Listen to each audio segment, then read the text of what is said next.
Hey, Jaglow Days! Hey, everybody. You might know right off, I'm feeling pretty crappy. I've got a sore throat and this persistent cough. So I'm going to try to mute myself if I have a coughing fit or have to blow my nose really loud because I blow my nose really loud. So it's huge. I mean, it's going to be loud. Tonight, we're going to do all of our plug stuff at the end because we're on a little bit of a limited time. We'll see how that goes. So we've got Joe from Asheville Wildside. We're finally going to talk about scorpions, y'all. It's another arachnid that we hadn't had on the show in a while. So far, all the trivia that I know about them is apparently true. So I'm excited. We're in for a real educational treat. And then I'm going to try to sprinkle in some dumb questions and comments, and as usual. So let's bring on Joe. Without further ado, Joe, welcome back. Hey, everyone. All right, we've got, it says two, but I think we've got more. We've got Aunt Sandy Skinks, who sent me bingo, and then, Fishy awesome. Plumber, Moon Over Miami, and I think, well, Biggs will probably be back here and there. Who knows? Excellent. I want you guys to see me. There we go. So, yeah, thanks for coming on again. Absolutely. Last time was, you've been on for two of the scariest things to me.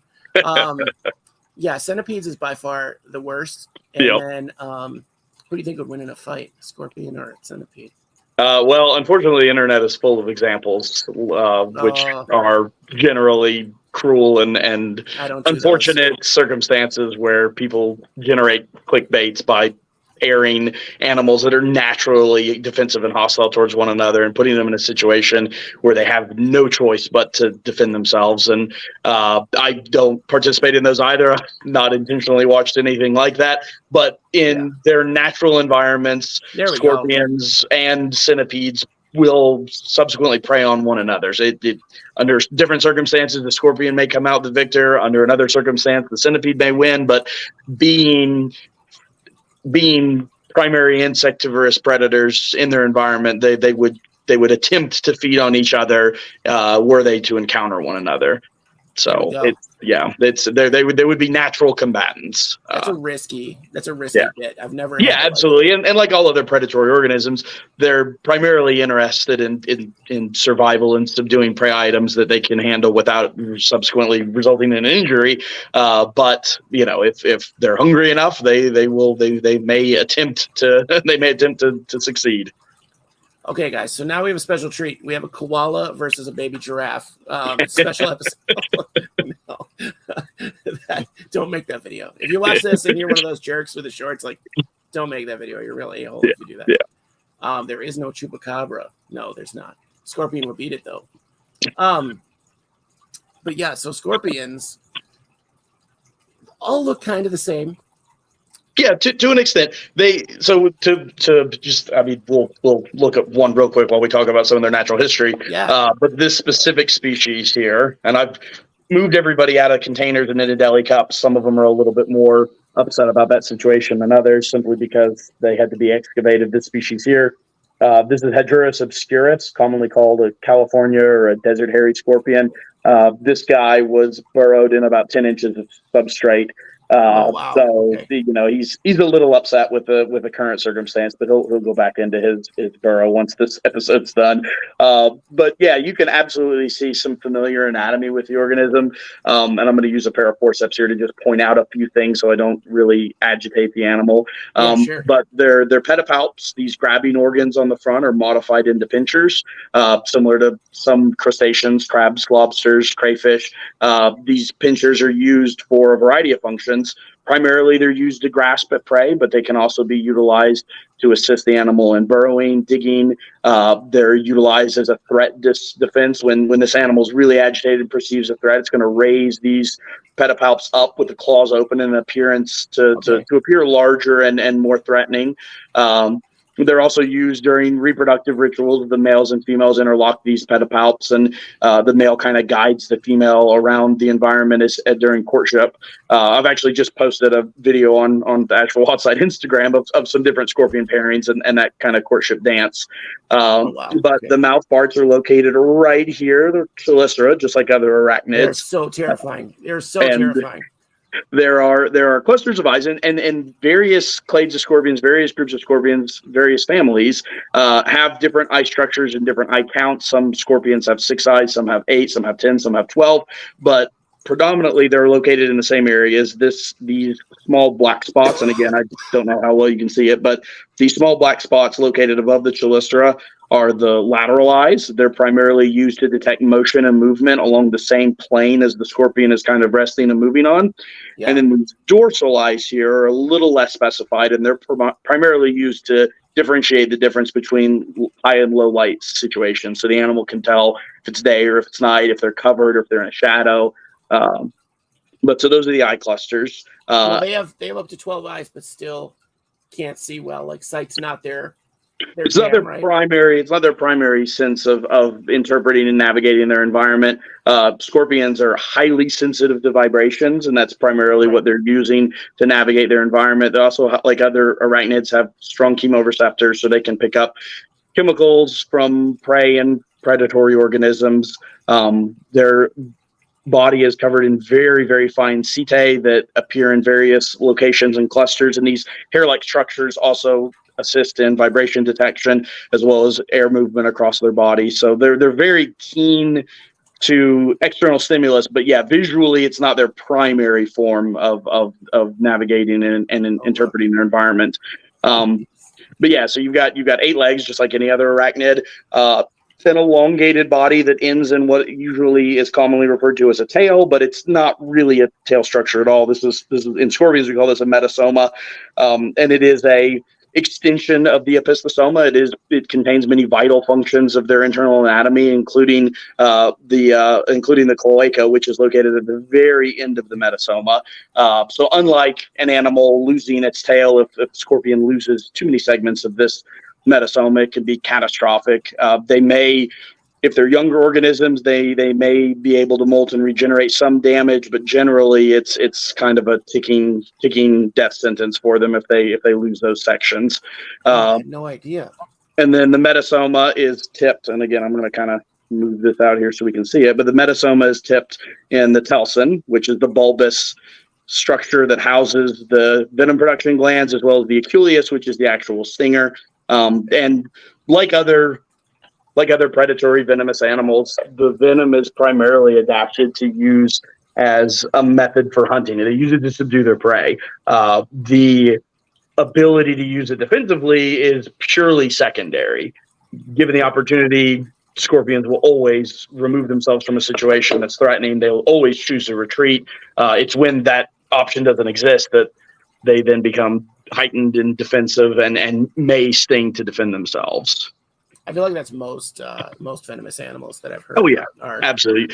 Venom is primarily used to quickly subdue prey, make them easier to manage. Like all other predatory organisms, hunting is quite expensive if you're looking at caloric expenditures, and you want to have as many potential successes as possible. And having venom and combinations of other factors just increase your chances of actually succeeding on feeding.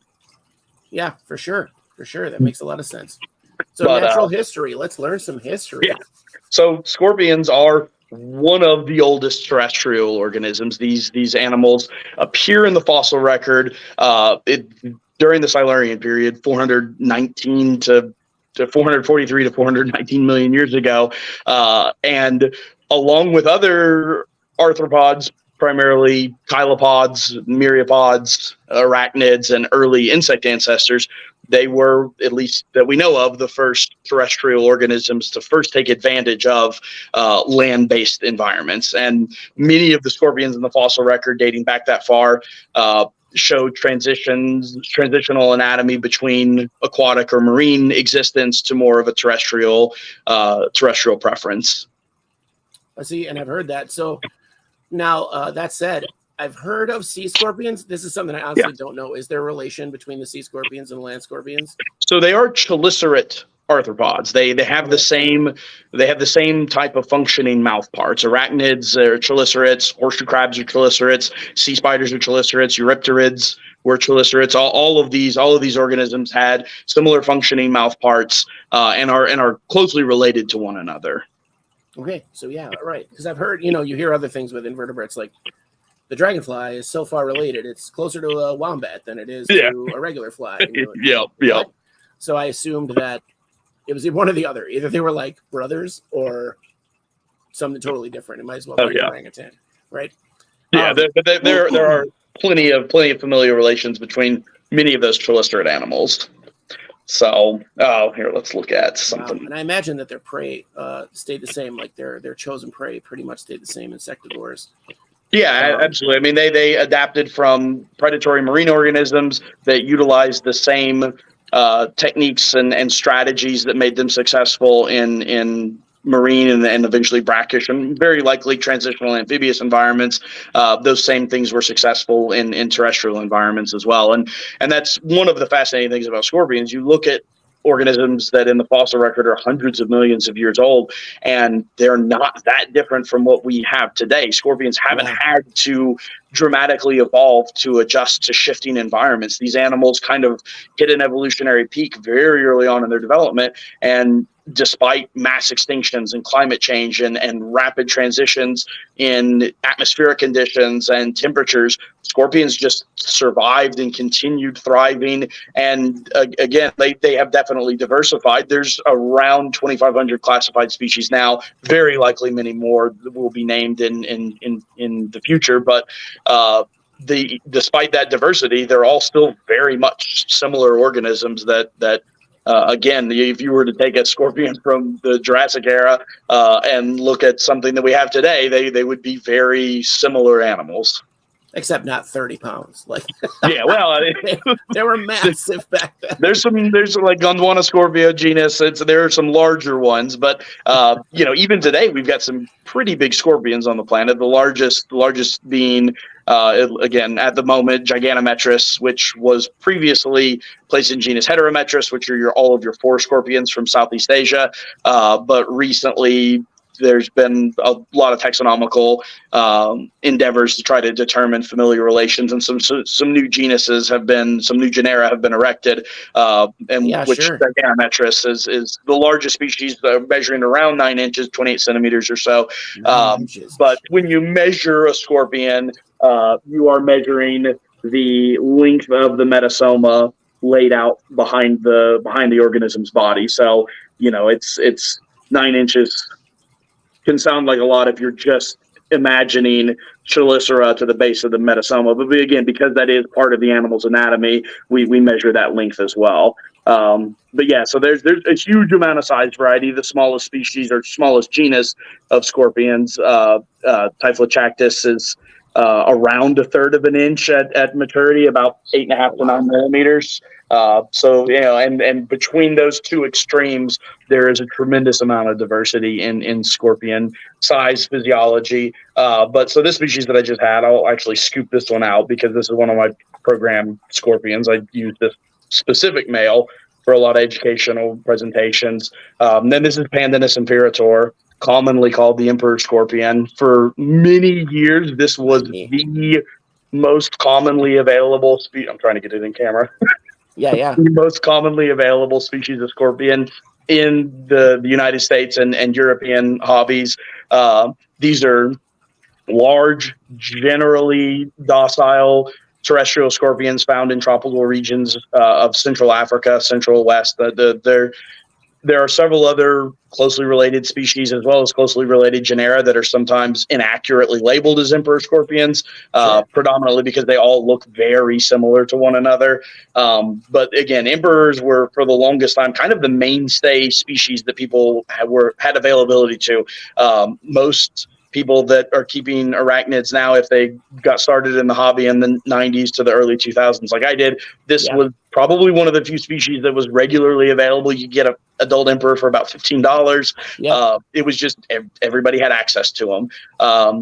And anyone that's familiar with the hobby now knows that Pandanus imperator have become really hard to find, really rare in the hobby. And that's for a couple reasons, and there's some valuable lessons to be learned there. The species was placed on the CITES appendix, which is CITES, the acronym stands for the Convention for International Trade of Endangered Species, after population studies determined that Pandanus imperator had been dramatically impacted, likely by several factors. The pet trade's not always the villain. There's a a lot of variable factors, including land use, agriculture, deterioration of natural habitats, reduction of population densities, overcollection for the pet trade. All of these things contribute to natural declines. But as a result, the once voluminous numbers of exports that were coming out of predominantly West Africa, where tens and thousands of these animals were being collected for the pet trade, essentially in a matter of months just dried up and disappeared.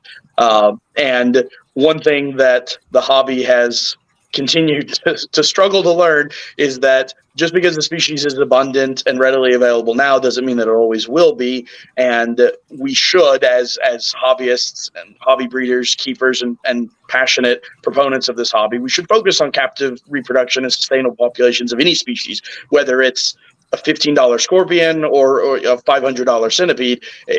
Price should not matter. If we want a species to always be available, if we always want to be able to to pass these animals down, so to speak, to the next generation of hobbyists, instead of just regaling them of tales of, man, there used to be this really awesome species of scorpion in the hobby. We can't have it now, but here's a picture. If we want that type of stability, all of these animals should be bred in captivity. But the problem was emperors were so cheap, so inexpensive, that there was very little reason for breeders to heavily focus efforts on them. And so now the people that did are quite happy that they did, but the species is still really difficult to obtain and not commonly available in the hobby anymore. That's so wild, because like you said, I'm 49 next week, and they were everywhere, but that was the only scorpion. It's the first scorpion I ever saw, and then like the only one for 15 years. So you never saw anything else unless you went to an expo or something and somebody had. But something really they were unique. so cheap. Yeah. And I didn't know now that they're hard to get, because we were just at we're members at Brookfield Zoo, and so we go all the time. And my 5-year-old was like, "Daddy, a scorpion," and I'm like, "Okay, whatever." It's an emperor. Nobody cares. Yeah. But apparently they do. Very much so.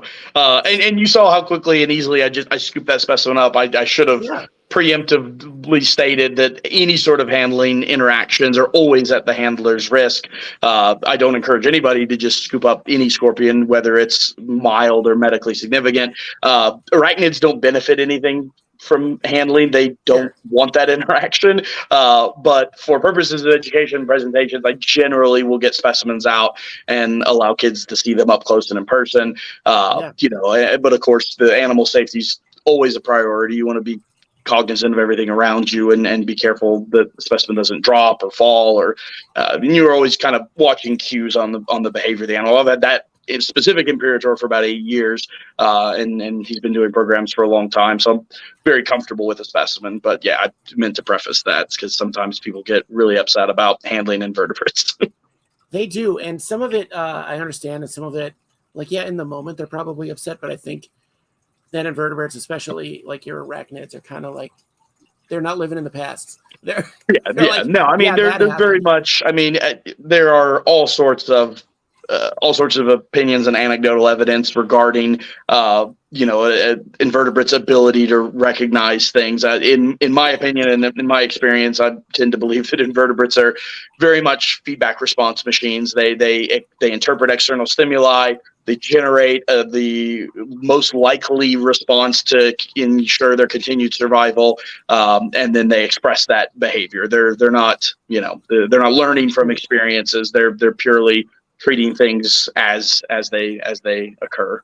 Yeah. Sorry, I had to jump in on this. Kate DeJonia has a question about uptick in scorpion keeping. $30 million a gallon. Is that something that's real? Scorpion venom is worth $30 million a gallon. Oh no, there is outside of the hobby, outside of people keeping these animals purely because they love them and the passion, there's very much medical research aspects that affect every venomous organism, whether it's genus Latrodectus, black widows, or scorpion species. Venom is an incredible evolutionary adaptation. They're highly specialized proteins that behave in really unique ways and interact with cells in really fascinating ways. And so there is a tremendous amount of research and has been for many years in utilizing venom from different organisms and attempting to understand how it functions in bodies and how it could be used to treat various illnesses, things like inflammation to cancer cells. All of these have been the subject of research. And it would not surprise me at all that the value of venom is quite high, simply because the extraction method is risky. The yield of venom is incredibly low. I mean, you're talking relatively small organisms. You're getting like a drop out of the biggest scorpion. You're getting like one absolutely. So a gallon. Yeah. I could only imagine. And most venom that's used in the medical research community, it may start out as a liquid basis, but it's generally freeze dried for long-term storage to reduce deterioration of proteins. But yeah, that very much is an aspect. And it would not surprise me at all to find out that there's, a very large pharmaceutical company out there with a collection of thousands and thousands of a specific species because they've identified some potential future use for that protein. And obviously long-term stability and sustainability, you're going to want to be able to replicate it in a synthetic format.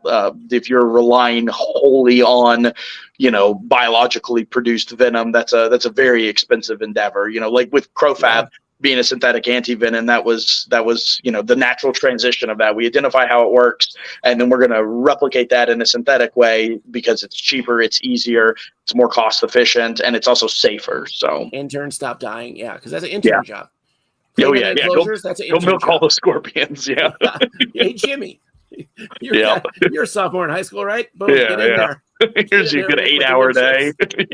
So speaking of unique venoms, this species here I'll show you next, and I'm just going to kind of venomous stuff. We've got some medically significant species. So this is one of my favorite buthids, and buthids are a familial group of scorpions, family Buthidae, which contain a tremendous variety of species, some small, some large, some living in dry semi-arid regions, some living in tropical rainforests. But this specific species is Androctonus australis, commonly called a black-tipped fat-tailed scorpion, sometimes called a Tunisian fat-tailed scorpion.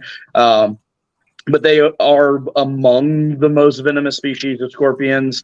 There are several members of the genus that all boast fairly potent venom, but you'll notice, like, compared to the emperor that we had out earlier, the size of the pedipalps, and that's a common terminology and common anecdotal aspect with scorpions. The size of the pedipalps is a great indicator of potential toxicity, and that's because instead of relying on big, heavy, well-formed pedipalps to crush and hold their prey, Australis is relying on a very, very strong and fast-acting neurotoxin that's going to disable their prey very quickly. So those large pedipalps that the emperor scorpion had aren't necessary from an evolutionary standpoint. They're relying wholly on the venom's ability to quickly immobilize that prey item. But and this species is medically significant to humans, meaning an envenomation, whether accidental or intentional, and envenomation is a potential medical risk. You could suffer a variety of symptoms, and everyone's, if you ever look up symptomatic responses to the scorpion stings, it's a huge variety of reactions, and a lot of that is due to just how everyone's immune system and body is slightly different from the next, and the protein isn't always going to behave the exact same way in every single body. But yeah, you can see the common name being a fat-tailed scorpion. You see these really thick pillar-like structures to the metasoma, a really large, well-formed telson that kind of fits into a narrow gap inside that last terminal segment to kind of protect the equuleus from any damage. Because again, that is a really important part of this animal's ability to subdue prey. Sure. I always see when things prey on it. Well, the only thing I've ever seen really eat a scorpion is meerkats. There are. I mean, scorpions live on every single continent except Antarctica. They exist in practically every type of environment you can imagine, whether it's dry, semi-arid, desert environments, rocky hillsides, grasslands, temperate woodland, tropical rainforests, high altitude alpine forests, God, they're everywhere. brackish swamps. Like there are literally scorpions in just about every environment, and they are primary participants in that ecosystem. They are hunting a variety of other arthropods, but they're also a food source for other insectivorous organisms. Some specialized, some generalized. There are species of bats that feed heavily on scorpion species. There are, like you mentioned, meerkats. There's mammals that have specifically adapted resistances and the ability to quickly overcome or disarm a scorpion's ability to again sting defensively. So yeah. Yeah, one of our guys here, or one of our folks here, Menagerie, had a question about feeding. Do you have suggestions for feeding something? A 1/2-inch Florida bark scorpion. Yeah. So maybe 1/2-inch Florida bark scorpion specifically. So that's going to be genus Centroides, and unfortunately, common names are really sporadic with consistency. I have seen about 3 different species commonly called Florida bark scorpions, but if it's Centroides hensei, that is the true Florida bark. But there are other species that sometimes get kind of just lumped into that common name. Many of them from other areas that have just kind of established themselves in Florida and have similar physiology and similar environments. But yeah, at that size, you're starting them off on size appropriate insects, and you're just grading them up as the animal grows. So, when I have really small baby scorpions, they're going to start off on things like flightless Drosophila hydei. If they're larger and can handle prey items at 3/16 to 1/8 of an inch or so, then they're getting small crickets, or they're getting lateralis nymphs at a really small size, Blatta lateralis, the red runner roach. But yeah, you're insects, size appropriate insects, and you're increasing the size of the prey item as it grows. If you're having a hard time finding really small prey items, scorpions will generally scavenge with very little stimulus necessary. If you take a section of a mealworm and use a X-Acto knife or even a pair of scissors to cut a small portion of that meal beetle larva, or even take a cricket and crush the head and drop it in directly in front of the scorpion. Again, these animals are utilizing chemoreceptors, so the hemolymph produced by those prey items, once their cuticle, their exoskeleton has been breached, is generally enough of a scent trigger for the scorpion to recognize that as a food source. So it's not uncommon if you ever do large communal species, which I did bring one species that I do raise communally. If you ever do a large communal group with scorpions, you'll see communal feeding, where larger adult members of the group have subdued a big adult cricket or an adult lateralis, right? Something that the juvenile specimens would never be able to subdue. And while that adult is tearing into the exoskeleton, you'll see the brood, you'll see smaller specimens kind of clustering around it and feeding on those breaches in the exoskeleton, where the larger predator, the larger specimen has subdued it, and the smaller ones are taking advantage of that opportunity to feed on something they themselves would not otherwise be able to handle. So That's cool. Yeah. Now, I have to laugh because, if you saw me laughing a second ago, the Latin names almost always make me laugh. So you had Blatta lateralis. Yeah. And that's easily one of my top 5 now. I never heard it before. Yeah. And I was like, I need to get him to repeat what Blatta lateralis is, because Blatta lateralis. Yep. Yeah. Yeah. Sounds like the Hamburglar talking. Yeah. Like the Hamburglar pronounced that name. So this is an example of a communal species, one that I have a pretty decent sized communal group that's been going for almost 10 years now. This is Centroides gracilis. This is one of the species that's occasionally inaccurately called a Florida bark scorpion, primarily because they are now found in southern parts of Florida. Originally, this species of scorpion hails from tropical regions of Central America, like Guatemala, southern Mexico, Honduras, Nicaragua. But as a result of international maritime trade, they have spread quite efficiently throughout the Caribbean, most of South America, the state of Florida. You can find them in West Africa, as well as many Indo-Pacific islands, because as long as the environment is conducive to the survival of the species and there is a food source, these animals will thrive in those conditions. So this is one of these kind of pan-tropical species of scorpions that started out with a natural range and an evolutionary history, but because of inadvertent human impacts have successfully spread to farther reaches of the globe. And like their common name bark scorpion implies, these are an arboreal species. They spend a lot of time off the ground, predominantly utilizing tree trunks and narrow gaps and openings and loose tree bark to kind of hide from daylight and day active predators, and then hunting on vertical structures of trees, and as well as coming down to the ground if they need to. But they're a great communal species. These guys are generally inexpensive and easily sourced, widely available. And for people who are interested in a communal species of having 4, 5, 6 specimens all sharing a space, this is a wonderful species to kind of get started with and gain that experience before you move on to more expensive communal species. Who doesn't want communals? Come on, guys. Oh yeah, it's a blast. It's great to see multi-generational groups all thriving and interacting with one another in the environment. How many have you got in one setup right now? I mean, the one that I pulled that male out of, that group of Gracilis, as far as adults, there's a 10 or 12 in that habitat, and then I could only guess at various brood stages of development. I mean, probably 50 or 60 or so, everything from very small 1/4 inch, fairly fresh babies from earlier this year to the stuff that was produced last year that's now coming in on half grown. But they're in like a 20-gallon high, so it's a 24-inch by 12-inch by, I think, 18-inch enclosure. And that's one of my larger Gracilis groups. I have some others in plastic tubs that are smaller groups. So they're making more. Yeah, absolutely. There's lots of vertical flat pieces of cork to give them, maximize their floor space and also give them the ability to kind of separate from one another. You don't want a super overcrowded environment, or you will eventually begin to contend with cannibalism. So sure. Them all fed's got to be difficult at that point. Yeah. And speaking of reproduction, one fascinating thing about scorpions, especially compared to other invertebrates, is their exclusive viviparous reproductives. They give birth exclusively to live offspring.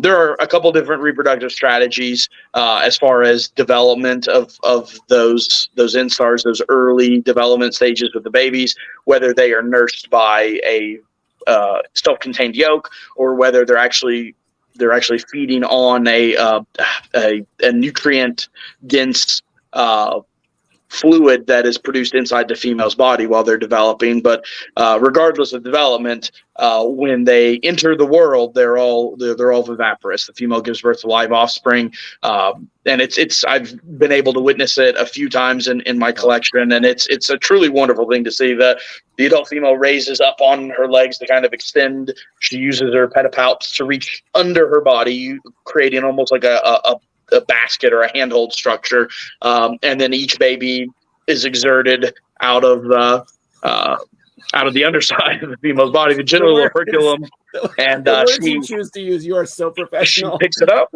and then places it on her back, where the baby kind of adheres itself clean to her exoskeleton while they continue to develop, and they'll remain in that position unless something catastrophic occurs, traumatic occurs that causes offspring to fall off. They'll remain on her back until they molt into second instars, at which point they'll kind of slowly, disperse out into the environment. Some species rapidly, especially if there's a lot of cannibalism within the species. Those babies disperse very fast. More socially tolerant species may hang around for a little bit, and sometimes broods even cluster together for defensive purposes. But it is a fascinating reproductive strategy that is not demonstrated or displayed very highly in invertebrate organisms.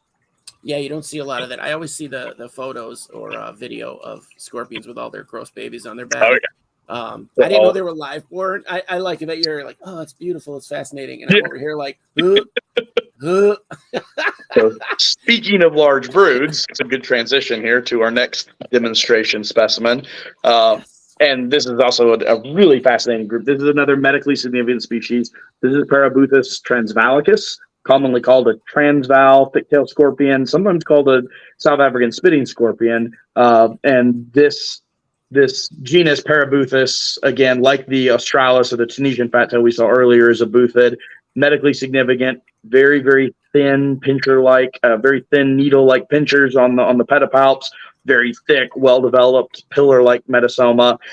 And as their name implies, being a spitting scorpion, they do have the ability to use a pair of very specialized muscles inside the Aculeus to actually rapidly force venom out the tip of the Aculeus and spray, not with a great sense of accuracy, but spray that venom out in the direction of what they perceive to be as an agitator.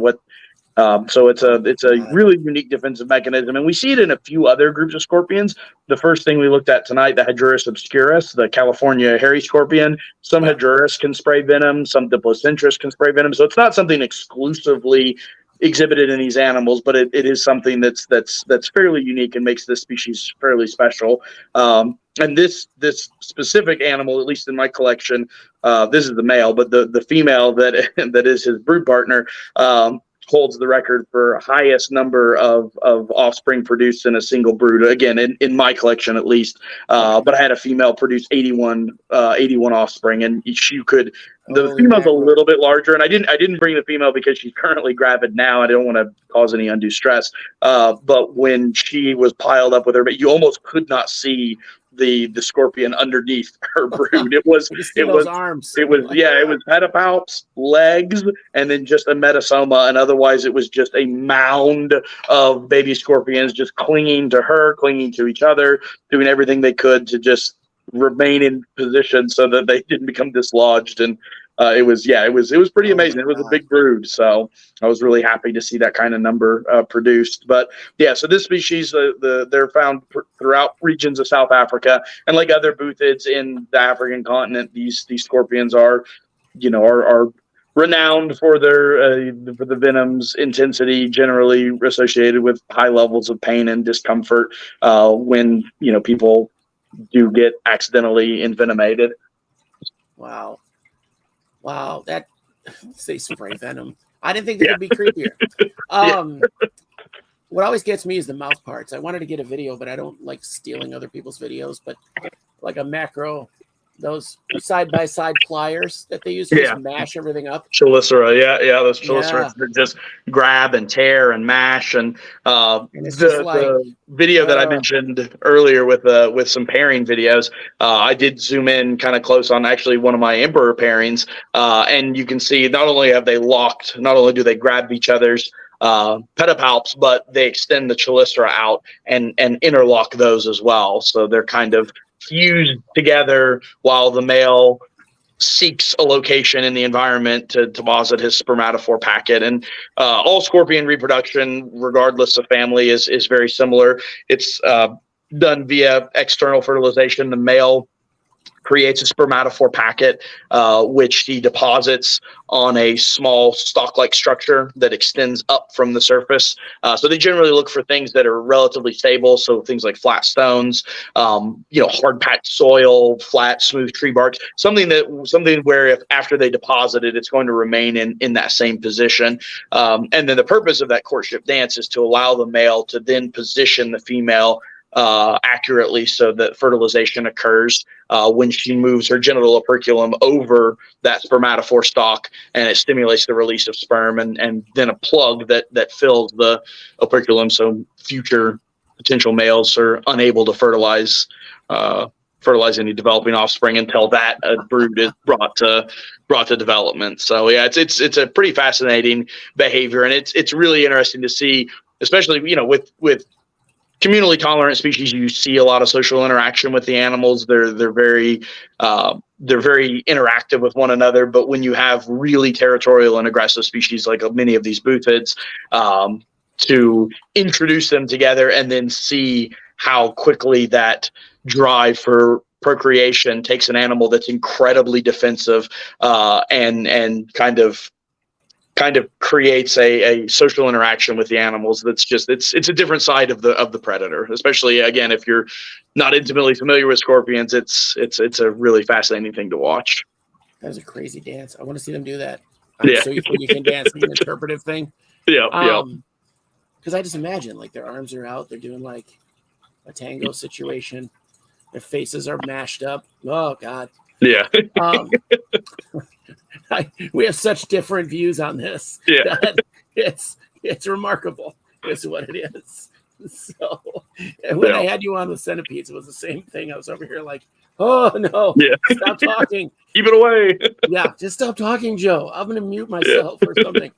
But no, they are fascinating. I didn't know all of that. Because don't they have so the packets, don't they have like a specific, almost a hook situation that is designed specifically for their females? Yes, absolutely. So when they deposit the spermatophore packet, it is specifically shaped and structured in a way that a female of that species can be fertilized by it, which is one aspect that prevents hybridization, especially along a lot of closely related species of scorpions, especially where populations overlap. And so that brings us well to this species here. And this has kind of become the replacement for emperor scorpions in the hobby. People getting into the hobby now, looking for a starter species of scorpion, almost always invariably end up with one of many species of Asian forest scorpion.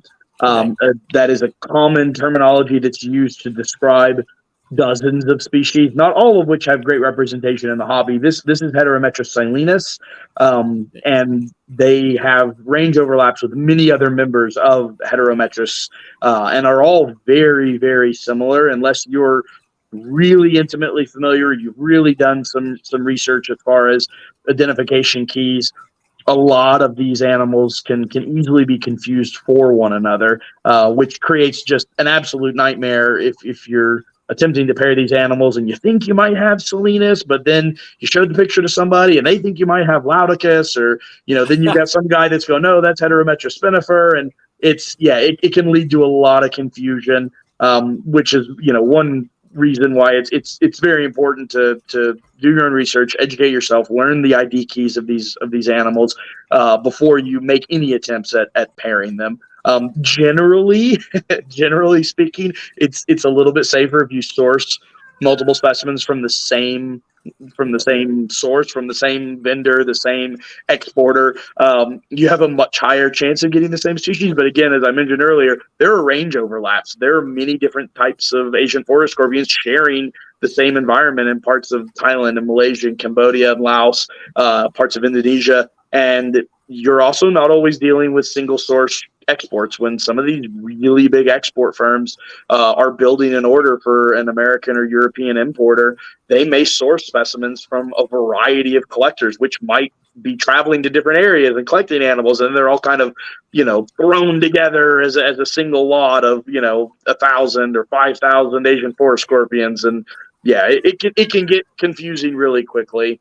But this is also wanted to demonstrate a really unique aspect that a lot of people are also, again, kind of colloquially familiar with as far as scorpions go, and that is the fluorescence under ultraviolet lights. And all scorpions fluoresce. Some species do so higher consistencies. Some are brighter, some are lower. Generally speaking, larger, older adult specimens fluoresce higher because it is a slow buildup of fluorescent chemicals in their cuticle, mostly like beta carbolines that are bouncing back and doing some weird stuff with these ultraviolet lights. So you get this green to blue transitional coloration all across, and you can see, like, especially on the pedipalps, you can see some areas there where the blue isn't coming through, and that's just because the density of those fluorescent chemicals aren't present in those areas. So, but for people who are going out into the field and collecting scorpions, a black light, portable ultraviolet flashlight, anything like that can sometimes make spotting specimens in the field a lot easier.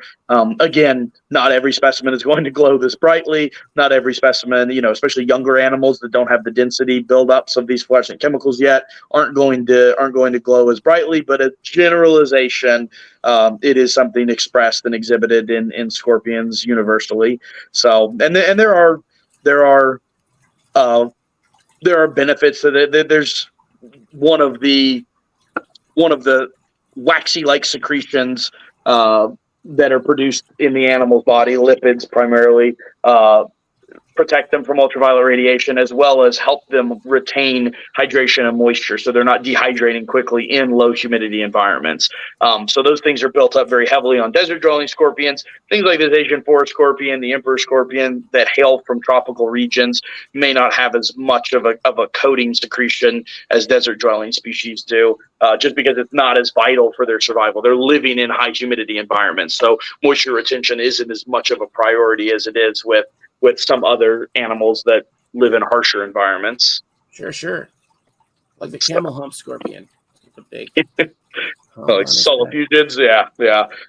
I have some other like scorpion related other arachnids. I've got Europygids and Amblypygids and Soliphugids. And I thought about bringing some of those on, but then I was like, I've only got an hour and I've got too many scorpions to share. But if you ever want to delve into some of these more obscure arachnid relatives, definitely let me know. I'd happily share some of the animals in my collection. Who wants to see that, guys? Just sound off if you want to see. We're gonna have at least 10 people just now. Me. So this species is Lyrus quinquestriatus. People may not be familiar with the Latin, but a lot of people are familiar with a common name, which is a deathstalker scorpion. Sometimes they're called Israeli deathstalkers or Egyptian deathstalkers. The genus Lyrus is found throughout a wide range of North Africa and the Middle East, and we're only just kind of beginning to realize how many distinct species belong in this genus. A lot of what we used to kind of clump together as, well, this is Lyrus quinquestriatus, when we're finding these isolated populations in countries like Yemen or on parts of Saudi Arabia where they don't overlap with other Lyrus. They were just assumed to be the same species, but once you start really delving into, slight physical variations, differences, and even genetic components, we're realizing that no, these populations are distinct. They are their own species. And genus Lyrus gets the popularity aspect due to the high toxicity of their venom. This is generally considered the most venomous species of scorpion. There's conjecture back and forth as far as LD50 charts, but generally genus Lyrus is known to be the most venomous group of scorpions. And again, just like the Parabuthus and Androctonus that we examined, you've got these very, very thin needle-like pedipalps that are only grasping the prey momentarily. They're purely just restraining it for a moment and then very, very quickly delivering a strong envenomation that works rapidly to subdue the prey item and prevent struggling and any potential escape. What are they eating that they need that pack that type of a punch? I mean, primarily insects. It's not really the size. It's the speed at which you need to subdue those prey items. These scorpions are living in incredibly harsh environments where food sources are infrequently available. So they have to be able to maximize every opportunity and every interaction with a food source to be able to survive, to be able to succeed in these incredibly hot and dry desert environments. I just so many different venoms are there for such a specific reason. So their venom seems real cross species. So I talk about ants all the time on the show. So there's a harvester ant that's really common and you can get it anywhere. Pogonomyrmex occidentalis. So they have a potent sting where it hurts us, right? It's very painful. A bunch of those stings is very painful to us, but not really a threat. I mean, if you laid on their nest for an hour or so, you have some problems. But if they were to sting a lizard, a reptile, which is one of their, predators, it's a big deal for them. It's a big deal for most reptiles. So, it shocks me when you have a species that it can murder a fly or can murder us. There's no difference. It's just okay. Do they need that much to kill a fly? I guess. I guess they would. Right, in that environment where again, it's just you miss that one chance, that one opportunity because the prey item struggles too quickly or escapes out of your pedipalps and disappears. That animal may not succeed again for days or perhaps weeks, and then it's you have to have that fast acting venom. it goes a long way towards ensuring survivability. And again, venom, especially in these organisms, it's utilized and evolved specifically to subdue prey. Its defensive nature is purely secondary, and given the option, scorpions will always retreat. They can put on a very good show, but it's meant to help them survive by subduing prey quickly. And that species we looked at, Lyris conquestratus, the death stalker, is a pretty fascinating. They have one of the fastest moving envenomations. Once they actually secure a prey item in their pedipalps, they can move their metasoma in a very almost flicking strike at a speed of about 50 inches a second. It's incredibly fast. It's a blur. And so, think about that, guys. That's like for their size. It would be like me running 50 yards in a second or something, like 50 feet in a second. That's crazy. Oh, it's incredibly fast. Again, it's a blur-like motion. And so, unfortunately, in areas of the world where these animals exist, people inadvertently stepping on them or placing their hand underneath a stone or a piece of wood or something that's been stationary for a while, long enough that the scorpion assumes it's a safe location. These envenomations happen in countries of origin pretty frequently because these animals and humans are coming into contact in those environments. And as more and more human development occurs in places where these animals live, you're going to have more inadvertent interactions that can result in envenomations. And for a species like that, those envenomations are, incredibly painful and generally require some form of medical intervention, but sometimes go untreated as well. Well, somebody said when you brought this one on that's the one that they heard about when they heard about the gallon of venom. Yeah. This is the one that they're talking about, which makes sense. If stings are that common, they want to take care of it, right? They want to. Oh yeah, absolutely. Yep.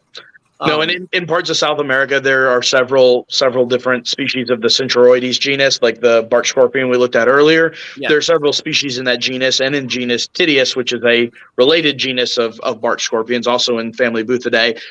There are several species in tropical Central America and South America that, while not as dangerous as death stalkers, are considered to have medically significant venom. The venom is very painful and can cause neurological issues and cardiovascular and respiratory issues. And so there are synthetic and natural antivenoms being manufactured that are, we don't see them here because those species of scorpions don't currently live here, but maybe Florida one day. But in probably places right now, like Brazil, it's yeah. No one's lived to tell about it. That's Now I know that there's a scorpion. I don't know which one specifically, but there's one that they're using the venom to test to help with neuropathy. To help people deal with neuropathy. The one of the applications, right?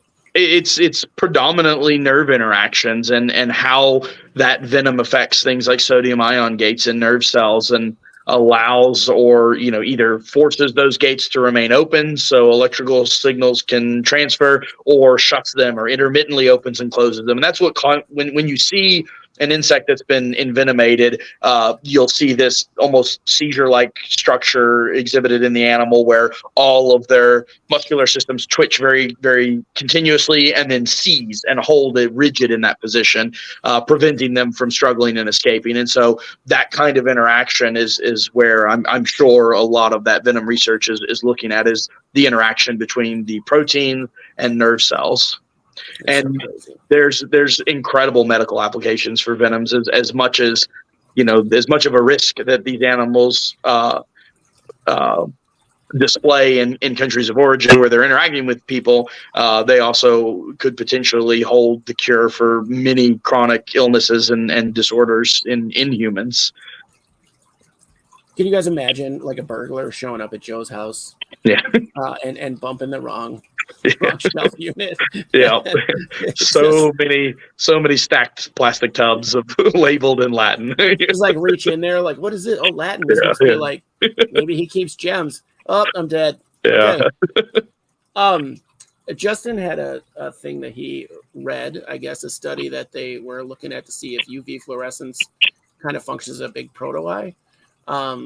to help them kind of see Yeah. when they're in shadow or not, apparently. To assist in navigating in completely dark environments or very low limited light environments. There's a few different theories as far as what potential benefit that ultraviolet reflection or refraction actually plays for the organism. Yeah. And then we're still on venom. So are they generally inherently immune to their own venom?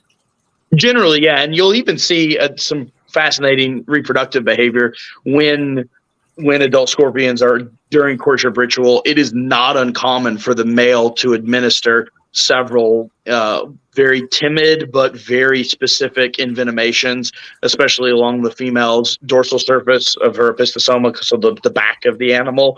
And he'll kind of probe and push, and he's moving that aculeus around trying to find a gap or an opening, and he'll administer a couple envenomations into the female during reproductive courtship. And there's a lot of theories as to what kind of benefit that may possess for the animal. A lot of the prevailing theories are that it kind of helps slow down the female's potential aggressive or predatory reaction with that venom in her system. While it doesn't have the same dramatic impacts and effects it has in a prey item, it's still proteins being introduced, and it could, potentially slow, again, not immobilize her, but make her a little bit more pliable for the male to move around the environment and less likely to become aggressive, because these courtship rituals can last. I've paired animals that the courtship ritual has lasted 15 to 20 minutes, and then the adults separate and it's done. I've paired animals, and 4, 5, 6 hours later, the male is still dragging the female around the environment from rock to rock, trying to find the perfect location to deposit that spermatophore packet. And it's absolutely, it's absolutely not without conjecture that the female, without those mild envenomations from the male, that female may lose patience and become more predatory and less receptive to the male's advances. But so you're saying it's a lot like red wine. That's what you're saying. might perform similarly. Yes. That's how I got my kid. I dulled my wife down and dragged her around to rocks. Yeah. And, just trying to find the perfect flat stone. Wore her out. It's called aphrodisiacs in some cultures, wearing them down in others. So we have a beautiful 5-year-old because of that. So that technique. I can't see that. First, you had me thinking about acupuncture. Excuse me. Then you had me thinking about aphrodisiac. Then I realized I couldn't remember the word aphrodisiac, and then I thought foreplay the whole time. How you really made foreplay sound boring, and then very intelligent, very very informative. Clinical terminology. Like, really, Joe? Come on. Yeah, very clinical. It's called a tickle. Okay. So then I came up with the word aphrodisiac again. Then I found it again. That's the only Latin I know. Yeah. So sorry, that's how my brain works. I know yours is very linear, or at least it seems very linear. Yeah. No, I'm so fascinated by everything you're saying. I didn't know, like, there's still scorpions to me, but now I kind of want a communal tank. Don't send me if you had scorpions. If you do scorpions, don't contact me to send me anything. I have to unbox everything in front of my wife now, and she would murder me. And then you. Yeah. There'd be a double homicide, and who could blame her? Yeah. Who could blame her? So, what else? Are we close? We're close to the hour mark. Does anybody have any last minute questions? Because Joe's got to go. He's got stuff to do. Got to get up early with the kids. It's like Thursday where he's at 2 a.m. So, kids are a real hassle. Nobody tells you that, but they're worth it. Holy cow. Yep. They eat nonstop too. At least mine do at this point. I wish mine did. It would be totally different. It's nonstop because she only eats little specific things. Oh, yeah. Yeah. And then she's at that age where you get her what she wants. She's like, no, I can't. Yeah. She's like, I didn't really want that. She spit out a Reese's peanut butter cup last night because she didn't know there was peanuts in it. This has peanuts in it? Well, kind of. Yeah.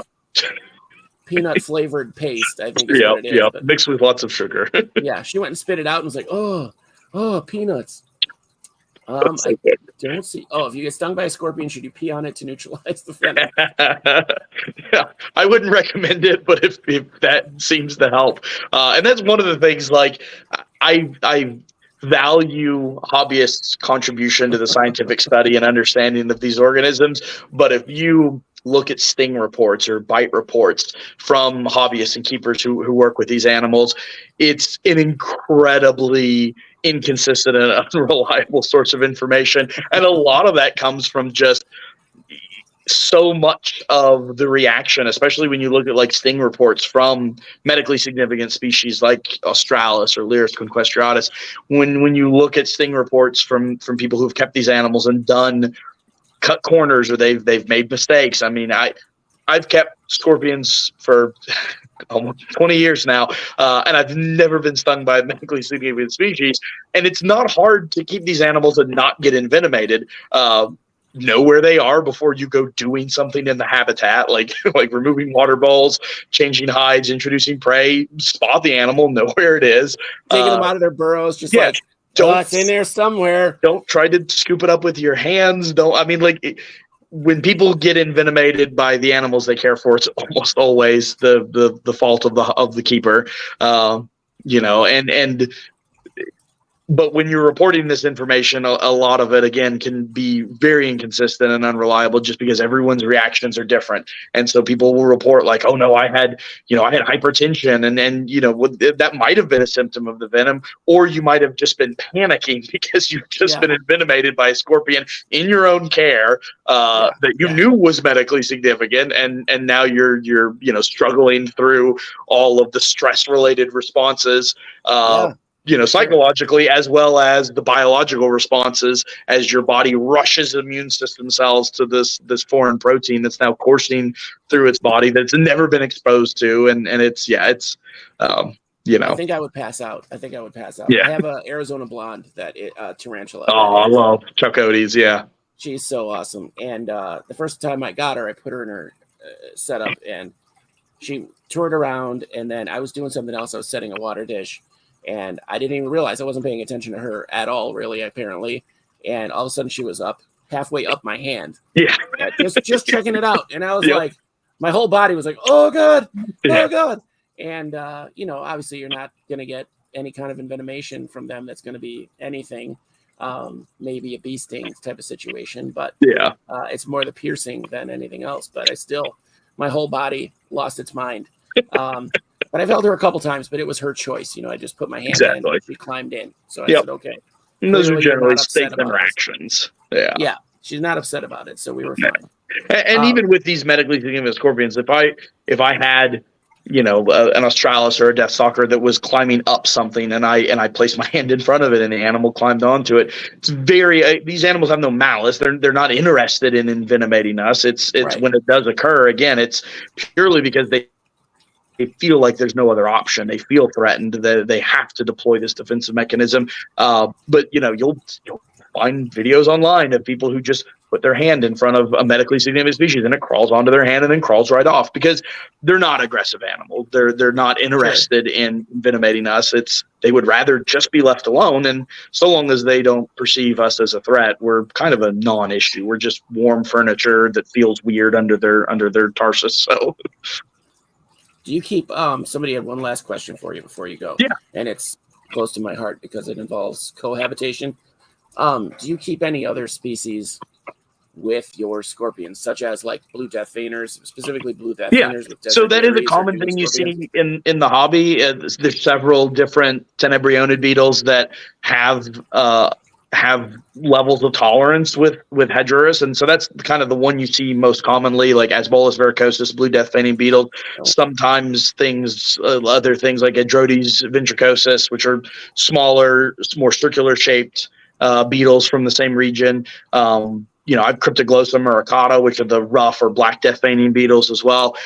Those animals will generally cohabitate with Hedgerus without too many issues. The scorpions tend to ignore them, especially if alternative prey items are regularly available. If you're feeding your animal regularly and it doesn't have to hunt those beetles, it generally will kind of ignore them. And I've seen some long-term, cohabitations that have worked really well. I've also seen long-term cohabitations that eventually end with the occasional beetle getting picked off by a hungry scorpion. It doesn't happen often, and they're not like devastating on the population. When it does occur, it's It's very circumstantial. It's usually one beetle or so every now and then getting picked off, and and there's also some argument that can be made that the beetle may have passed during the night or something. The scorpion found the body and was able to consume it. So, but it's generally speaking, again, as long as the animals are fed well, those coleoptera, those beetles cohabitating with it, are usually safe.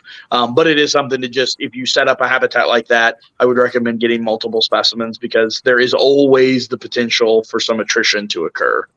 Sure. Any cohabitation situation you can. Oh yeah.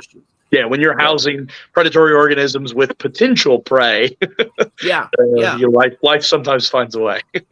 Right, they're not normally gonna just coexist in a box.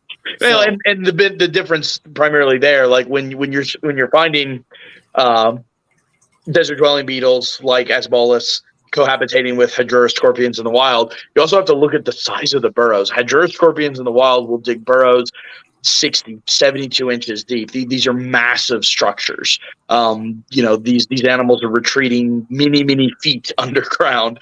And so in a burrow that size, the beetles and the scorpions are likely not really interacting a tremendous amount. But in captivity, unless you're housing, your hairy scorpion in massive enclosures, the burrows are going to be more realistically 6, 8, maybe 10 inches deep. I mean, my Obscurus, the big male that we had on earlier, has got about 10 inches of substrate, and he would love to have more. It's just that's what I can kind of budget as far as space goes for a large and diverse collection. So can you imagine having like a 100-gallon tank standing up. One giant burrow all the way to the bottom. Yeah, just for a scorpion that you're never going to see ever. And exactly. Yeah. You only know it's that deep. So you throw a pebble down every once in a while. And Yep. Hear it hit glass. See, and there we go. That's a perfect note to end on. So, Joe, thanks so much. Oh yeah. I'm going to design that. I'm going to design that enclosure for a 6-foot burrow, and I'll send you a scorpion. Yep. No, you won't. I'll send you the plans. That's a much better plan. So, hey, I will talk to you. We will be in touch to talk about those other Latin names, arachnids that you mentioned that I don't know what they are. I'm assuming sun scorpion. The stolofugids. Yeah, the common names: sun spiders, camel spiders, the stolofugids. And then I also keep amblypygids, which are your commonly called tailless whip scorpions. And then europygids, commonly called vinegaroons or whip scorpions. I have a few species of those as well, some North American and some Asian species. So, yeah. And they're fascinating arachnid relatives, neither scorpion nor spider, but existing along that evolutionary branch. Awesome. Well, we'll do that. So thanks again, Joe. Thank you so much. Go get some sleep. Have a good evening. Thanks. Guys, Joe's awesome. I learned so much today. My only problem was knowing that I have to, make an effort to entertain people and comment now and then, because I could have just sat and listened to Joe the whole time. For real. Like, I could have just sat here and you saw me going, what did he say? Am I taking notes? I'm going to watch this later and take some notes about an animal I'll never keep. I hope you had fun. I hope you learned something. We're going to talk about camel spiders. Yeah. Hopefully those big giant hula hoop size ones that they have in Iraq that aren't real. But I thought they were for like a hot minute. So that was before AI. That was before ChatGPT, you guys. What else? We have next week. We have off. I may stick around. I may come on and do something. I don't know. We may have some kind of an event. My birthday's Monday. Tuesday, we're taking my daughter to a really cool, that was Joe waving goodbye, a really cool historic theater here in Joliet, the Rialto Theater. I don't know if you've heard about it. It's world famous, but we're taking her there to do some kind of Encanto sing-along with a live orchestra. And I know all the songs from Encanto. So Pressure's the best one because Weeza's a thick snack, let me just tell you. So it's Louisa, but in my house it's just Weeza because we can't say our L's. Anyway, yeah, she's a thick snack, so I hope she's there. So I can get a high five that tears my arm off. But so next week, probably nothing, but stay tuned. Maybe we'll have like a social event like later in about a half an hour. I was going to just paint miniatures, and I might do a Facebook room thing where I can just talk to you guys like one-on-one, not one-on-one, but as a group. We could physically talk. What else? The week after that, we have Oh my gosh. I'm excited for that one too. I'm excited for a lot of our upcoming episodes. I know I say that a lot, but it's true every time. The week after the 19th, we have Eddie. Easy Eddie's coming back on. We're going to talk about his setups. He's got some crazy stuff going on right now where he has a fogger for the entire room with his iPods. Last time he was on, you guys saw he had a mist system set up for his iPods. Nobody's doing stuff like that, guys. This is like cutting edge husbandry stuff. So nobody's doing that for isopods, I should say, that I know of. I'm working on a project with Ryan Pavey right now that may benefit the whole entire hobby of having a cleanup crew and bioactivity. I think it will. I think it will change the game as far as things are with selling and acquiring cleanup crews for your various creatures. I think I've streamlined it, and Ryan is going to, well, he's going to sell it. I'm just going to give the ideas, and we're going to brainstorm some ideas. So we're bouncing all that stuff off of it. So, yeah, we're going to do that. We are going to talk to Russ soon, Russ Wilson, about, oh, my God. I've talked to Russ 5,000 times, so I don't remember. It'll come to me in a minute. We're going to talk to Wally Kern in a couple weeks, or early October, about Notion. It's an app you can get for your phone, computer. It cross ties kind of like Google Notes or Microsoft Notes. I don't know which one's which, but I've been using it for a week now, and to schedule this show, I just looked it up. I just looked up the schedule on the show on Notion, and I use it for that and for my Dungeons and Dragons game to keep notes and have them be a little more accessible. I'm still learning, but for the free version, it is a massively useful tool that you can use. So Wally's going to come on and talk about that. I still don't remember what I'm talking about with Russ. So, but it's going to be awesome. I keep thinking it's the Opeula shrimp, but it's not. We're going to do that another time. But it's something fascinating that Russ chose. A Velvet Ants. It's going to be Velvet Ants. Bam. That's why I couldn't think of it, because, yeah.